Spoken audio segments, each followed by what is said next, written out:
Don't you hate it when you have an app or a device that has your data, but it won't share the data with you? I recently had this problem when I decided to replace my old scales that I use for weight and body fat measurements. You know, these scales where you stand on and it measures your body fat through an electrical pulse through your feet.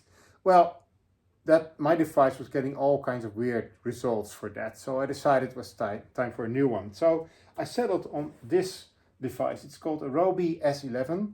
It comes with a handheld device, and I do have to say the data seems to be more accurate than other devices measured through the feet. So that's very nice. And it comes, of course, with an app. And the app is owned by a company called Guangdong iCommon Technology or something.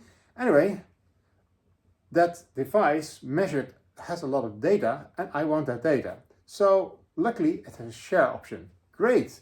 So when I first airdropped my data to my MacBook, I came into a rude surprise.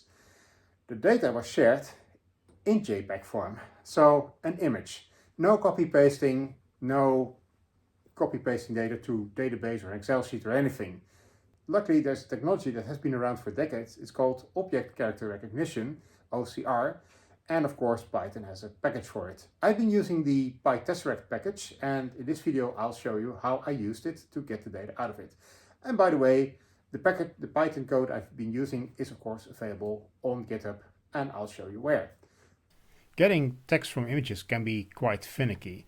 For example, this is today's data, and Pytesseract found almost all the values. I've used the image to data function from that, and that works for this, seems to work quite well. But this is the data from 2 days ago, and now it did not find the BMI, it did not find the weight, and of course, in both cases, it did not find my name or the date time, which I want with my data.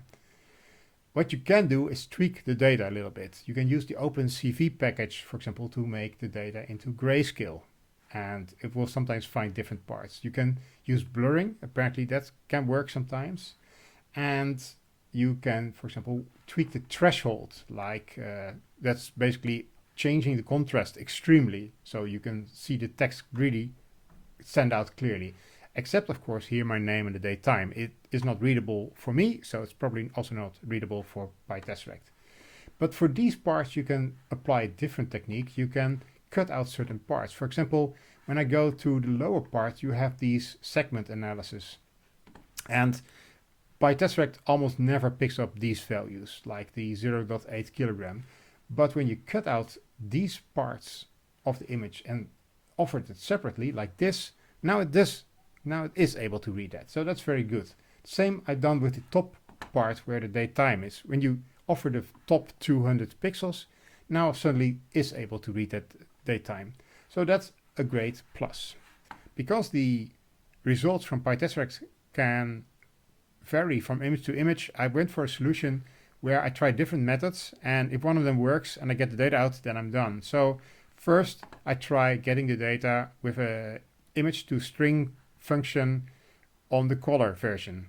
Then I try a version where I blow up the resolution 1.5 times and apply grayscale and threshold. And if that doesn't work, I try the resolution 2 times, and basically usually then I got all the data that I want. For the segmented parts, I've precisely point where in the image the text is that I want. That's not entirely robust. So as soon as the FitDays app decides to change the location, then I need to change this. But I found it was really hard for Pytesseract to exactly point where the data is that I want. So I decided to hard code it for now. Then, then I get all the data and I put it in a SQLite database and store it. So this works quite well. Also, what I've done is I've just use this Python code to scan for anything new that's airdropped in my downloads folder, and it just picks it up if anything is not in the database yet. So it's going to become a really nice, comfortable process for me to work this way. So there you go. I got all that data in my SQLite database. I can use it, query it, graph it in any way I want. If you want to try it out yourself, have a look on GitHub in my repository. The code to extract the data from the images there. There's the code to create boundary boxes in the image. Have a look at it, play with it, maybe give some feedback, let me know. Thanks for watching and see you next time.